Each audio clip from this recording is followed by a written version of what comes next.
দীর্ঘ দেড় যুগ পর দেশে ফিরছেন বিএনপির ভারপ্রাপ্ত চেয়ারম্যান তারেক রহমান। এটিকে উপলক্ষ করে পুরো দেশ থেকে ঢাকায় সমবেত হবে দলটির লক্ষ লক্ষ মানুষ, যার প্রভাব পড়েছে লক্ষ্মীপুরেও। সকল পর্যায়ের নেতাকর্মীরা অত্যন্ত উজ্জীবিত, আনন্দিত, উচ্ছ্বসিত। সবার মনে একটা উচ্ছ্বাস যে আমি ঢাকায় গিয়ে আমাদের প্রিয় নেতাকে স্বচক্ষে দেখব।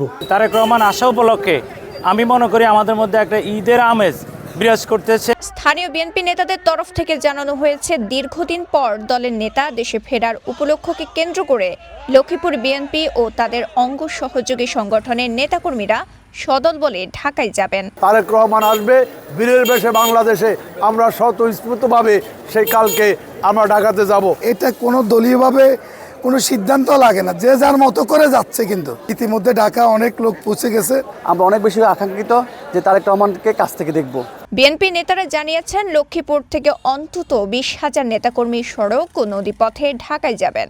ইতিমধ্যে অনেকেই ঢাকায় পৌঁছেছেন, আবার অনেকে ব্যক্তিগত উদ্যোগেও ঢাকা যাচ্ছেন। আর দলের পক্ষ থেকে দেয়া হয়েছে শতাধিক বাস।